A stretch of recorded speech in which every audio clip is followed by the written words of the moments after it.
Clearly, one thing I've been doing a lot here on my channel is calling out all of the lies about the economy and how great things are.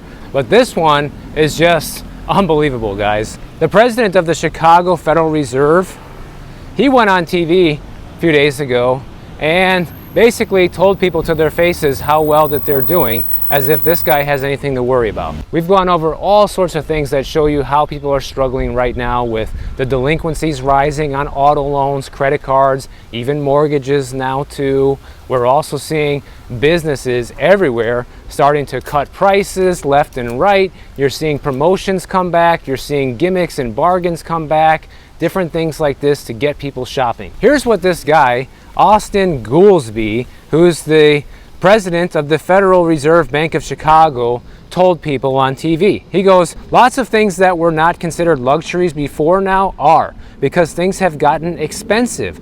However, we have more purchasing power today than we did in 2019. What a huge, bold-faced lie, okay?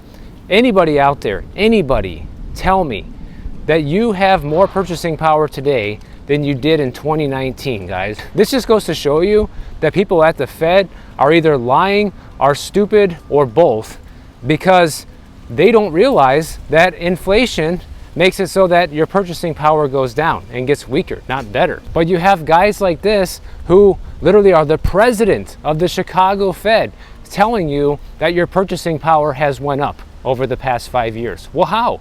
How did it go up?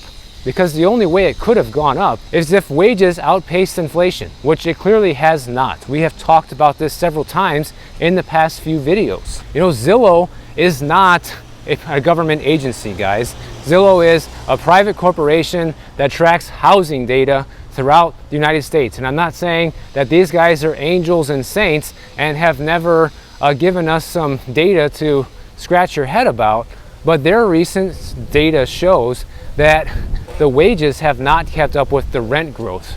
In fact, by a wide margin. You know, the rents have gone up by 30% in the past 5 years, and wages only went up by 20%.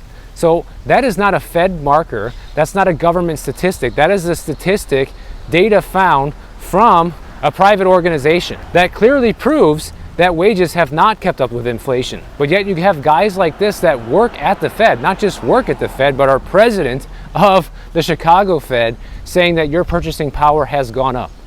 In what world, guys? In what world? Only if your salary has doubled or more. Those are the people who have seen purchasing power gone up, because prices on things haven't doubled in most cases. This guy goes on to say that there's never been a bigger difference between the vibes of the economy and the actual numbers that we're facing right now, and people don't understand that. Well, you don't understand, Mr. Goolsbee. You don't understand because you're not somebody who's struggling to pay their bills. You're not somebody who is returning the car because they can't pay for it. You're not somebody who is living paycheck to paycheck. And I understand this, guys. Like, I understand this because this was me, all right? It's not like I'm on here talking about this stuff every day and I'm living in another world. You guys see me walking around Miami Beach, all these fancy neighborhoods. Like, I worked my way up to this, okay? Even when I moved to Miami, I was still poor, very poor. But things were a lot cheaper back then, and you could make it if you were poor. Now that's no longer the case. But I know what it's like to be broke. I know what it's like to have, you know, less than $100 in your checking account. I know that feeling. I have been there before. Literally, for the first half of my real estate career, I was living paycheck to paycheck, okay? But he says if you ask most people, you know, how's your personal situation, they would say pretty good, which doesn't match up with, you know, the sentiment that the economy is being frowned upon right now. Like, well, they do these surveys all the time, guys. I've gone over this stuff with you here in my videos, and a lot of people are saying it's tougher today than it was a few years ago. The majority are saying that. So I don't know where this Fed president is getting his information from, but clearly it's not accurate. Here's another quote from him. He goes, you kind of have this cross currents going where there's some things that are very strong in the economy and there's some things that are very aggravating in the economy, and that melts into a little bit of this vibe situation where people are more upset than what you would think they would be when the unemployment rate is low and the economy is growing. So I mean, that's how out of touch with reality guys like this are. And one thing I vow to do no matter how much money I ever make or how successful this channel becomes or anything like that, I'm keeping my feet on the ground, guys. I'm never gonna lose touch with reality and forget what it's like to be broke. Because the moment you do that, that's the moment that you lose touch with basically everybody else, because you're not on the same playing field anymore. And maybe the problem is too, a lot of these guys, like this Chicago Fed president, maybe he's never actually been broke. Maybe he had a rich upbringing and grew up in a rich household and never had to worry about money. I mean, I didn't grow up in exactly a rich family. We weren't poor by any means. We always had things we want. I got Christmas presents, I got birthday presents, lots of cool stuff over the years. And my family went out to dinner, maybe once a week, things like that sometimes. But we weren't rich. We had a good middle-class life. But I heard countless times my parents say the phrase, "We can't afford that." Okay, so it's not like we were rich and we could just have anything we wanted. At least the one thing this guy's acknowledging that's a good thing is that all these stores and restaurants that are starting to slash prices to get people back through the door, he's saying, well, this is a good thing. And it is a good thing. I agree with that. I think the businesses themselves would disagree, but they have to do what they have to do to keep the lights on. But this guy's contradicting himself, because listen to this. He says that you had inflation that got too high in the US and other countries in the world, and incomes haven't kept up with that. Now inflation has slowed down in the last part of 2023, and we didn't have a recession while that was happening, which was quite unusual. But prices are still higher than what they were before, and so you see people complaining about that. Like, yeah, no kidding, they're complaining about that. You just said that incomes haven't kept up with inflation. So why is everybody complaining about that? Because they can't afford these price increases. But you know what? I don't know how these people sleep at night, because they can just go on TV and flat out lie to everyone's face like this and say that the economy is good and that people shouldn't be complaining about the current situation, that we have it so much better than we realize. But yet these are the same people that don't have to live that reality, okay? You should take away their big politician salary and force them to work on a commission basis. You're not going to get paid anything unless you get something really accomplished in Congress, and see how long it goes before they start complaining about the economy and how much money they're making. Because if you take the amount of stuff that these guys get done every year, which is diddly squat lately, then these guys would be broke too, if they were getting paid based on performance, which they should be. But you know what? You guys are always looking for a slice of good news. Here's some really good news. We talked about yesterday prices coming down in all sorts of different stores and restaurants, right? Well, now, if you want to start a housekeeping business, you can make a fortune, guys, especially here in Florida.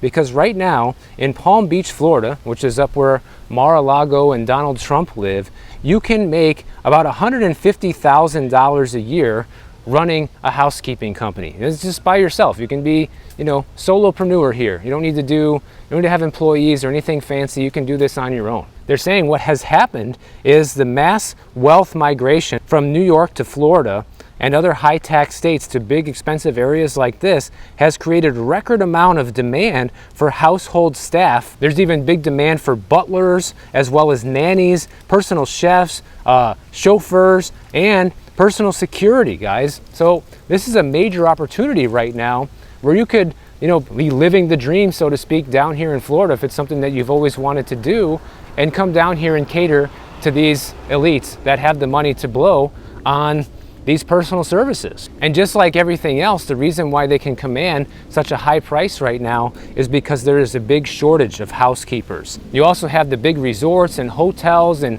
Airbnbs that are competing for all these housekeepers. So if you want to get the housekeeper, you have to pay more, essentially. So in 2020, the typical pay for a housekeeper down here was about $25 an hour. Well, now it has shot up between $45 and $50 an hour, and that's just for the individual housekeeper. They talked to one lady who's working at a staffing agency for the last 30 years, and she says, in this 30 years, I've never seen anything like this when it comes to the demand for personal staff right now. They say that in Palm Beach, housekeepers with experience in wealthy homes are typically making anywhere between $120,000 and $150,000 a year with a 401k, with health care and benefits, including overtime, guys. So anybody who's looking for a good job right now, this is it. I know not everybody wants to clean houses for a living, I mean, I wouldn't want to do it either, but I did something like that. I used to detail cars, which is arguably just as disgusting, because the way people treat their cars is just horrendous, guys. The things that I've pulled out of cars and the disasters inside these cars, you wouldn't believe.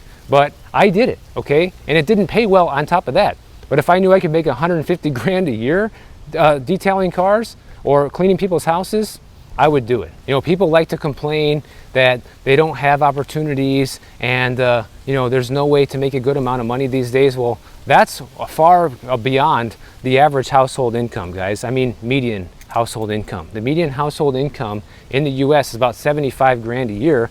These housekeepers are making double that. The staffing agency, they recently had a client here in Florida that wanted to hire a housekeeper for $75,000 a year. They ended up paying $110,000, which was the reasonable market going rate at the time. So they had to pay $35,000 a year more just to get that person staffed. And then if you're an executive housekeeper, I didn't even know something like this existed, but check this out. Executive housekeepers can make even more. They can make up to $250,000 a year, including overtime and travels with the family to their various homes. So you got to think, these people are like elites, right? They have probably a house in the Hamptons, they have one down here in Palm Beach, maybe they have another one in California, maybe they have another one in Europe, whatever. They're globetrotters, they're wealthy, right?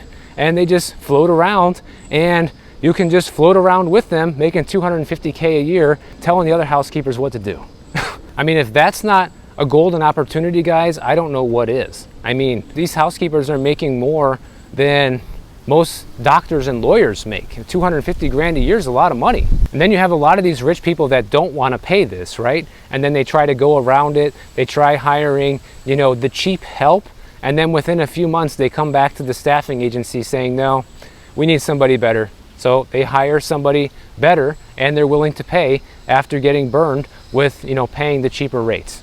So if you're good at this and you are dedicated, you can make a lot of money being a housekeeper right now. And this probably goes for other places too, other wealthy areas. We're not just talking about here in Florida.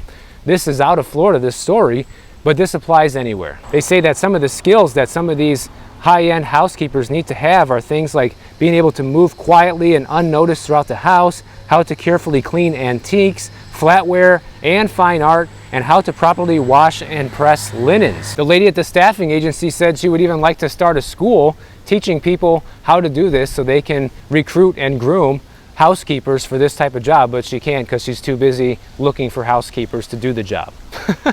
And I really wanted to share that story because, you know, there is a lot of gloom and doom about the economy, but even in the worst economy, guys, even in times like now when things aren't great, there are always opportunities to be had. That's something I've always admitted, I've always talked about here on the channel. Just because we cover a lot of the bad news that's happening doesn't mean there are not opportunities for the everyday person out there, because clearly there are.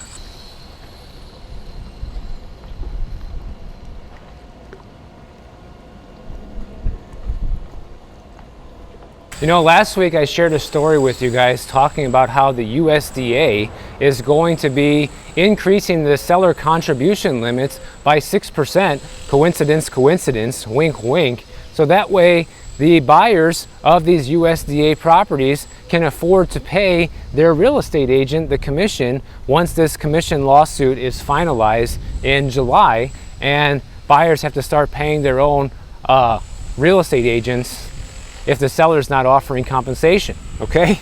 Well, now the VA just jumped on that bandwagon as well, because and pretty soon it will be the entire government. I predicted that the mortgage industry would subsidize these commissions moving forward, but apparently the federal government is way ahead of them, because the VA plans to temporarily lift its ban on buyers directly paying for professional real estate representation until the agency deems it is necessary to engage in a formal rule-making process. So also, it was supposed to be temporary when Nixon took the dollar off the gold standard. But that was in 1971. See how temporary that was? You know, it's been over 50 years and we don't have the gold standard back. So this temporary lift on VA buyers being able to pay for compensation is probably going to be more like permanent. And they're saying they're doing this because VA home buyers have limited options in situations where the seller makes no offer of compensation to the buyer's agent, potentially leaving veterans without professional representation or forcing them to switch to less favorable loan products. Now, I'm not against anybody getting a VA loan. However, this is ridiculous, guys, okay? And the reason is because what are they doing? They're subsidizing the real estate commissions, okay? That's what all this is about, because nobody wants to pay these commissions, including the home sellers. So the government's saying, well, we'll help you pay for it, which makes me question why we even had this lawsuit to begin with. What was the whole reason to sue and go through all this trouble? And in the end, you know, the real estate agents are still going to be getting their pay either way. And I'm not against that either. I'm just saying this whole thing was ridiculous. This whole lawsuit was nonsense, which is something I said from day one when I first heard about it. And apparently NAR had a big pulling with this, because they had a bunch of realtors come to Washington, D.C. and meet with lawmakers and rally against losing their commissions, so that way they could get this VA exception to happen. And it's funny because they blame it on the veterans, right? They say that, well, without this happening, you know, thousands of veteran buyers could be denied access to professional representation in pursuit of the American dream.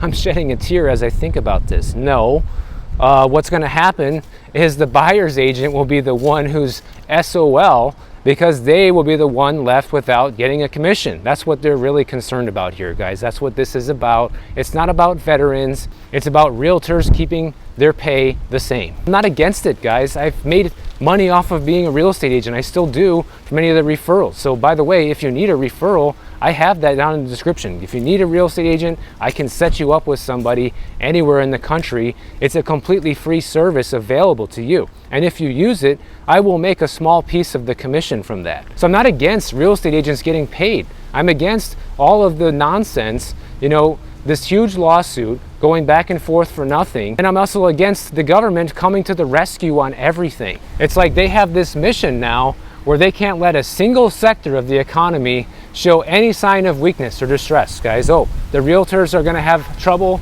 starting in July. Let's get ahead of it now and fiddle with the rules on all the government borrowing programs. Like, it never ends. The amount of manipulation that these guys will use to keep them looking favorable in election season just goes above and beyond. It really does. But as stupid as all that is, I actually have some more good news for you in this video. See, I told you guys that when I have good news, I will share it. And this is definitely good news. One of the biggest problems we've had here in Florida with real estate in the increasing cost of homeownership has been insurance. I would argue that has been enemy number one when it comes to the cost of housing here, okay? Well, the good news is that according to the Florida Office of Insurance Regulation, 10 companies filed for a 0% increase in 2024, and 9 companies have filed for a rate reduction in 2024. And I'll scroll them on the screen here so you guys can take a look if any of the companies that you use or are thinking about switching to are on this list. But we have heard nothing but insurance rates going up and big problems with insurance here over the past few years. And now that we're finally starting to see insurance rates stabilize and even go down, according to some of these companies, is an absolute miracle, if you ask me. As you guys can tell by my content, I'm pretty pessimistic and don't have a whole lot of faith in all these organizations and corporations lowering prices on anything, but it's starting to happen, guys. It's happening with fast food, it's happening with retail, it's happening with now insurance here in Florida. So this is all good news that the cost of this stuff is finally going to go down. Is it going to go down to pre-pandemic levels? No. Is it going to come down a little bit? Yeah. Even if it stays the same and doesn't go up, that's a welcome relief too. Anything is better than costs continuing to go up. So if you have one of these insurance companies or you're thinking about switching to one of these companies, this is good news for you. And if you have a company that is raising your rate, maybe you want to think about switching to one of these companies to save a few bucks. And these little things that we're showing right here about prices coming down on certain things is proof of how much power we all have collectively as the consumer. Like, we vote with our wallets and our feet, guys. Where you go and where you spend your money is a vote saying, I want more of this and less of that. So when you stop shopping at Target and you stop going to McDonald's, they realize that and they do things to get you back in. If people are dropping insurance companies and not paying for it and going bare without coverage, or switching to cheaper alternatives if one's available, then that puts current insurance companies on notice saying, well, if we don't want to go out of business, we don't want to lose all our customers, we need to start stabilizing our rates or even lowering them. So where and how you spend your money does matter, and these recent stories are proof of that. So if you guys enjoyed this video, make sure you subscribe to the channel, and if you don't want to wait for my next video to come out, check out this one on the screen right over here, and I'll see you in the next one.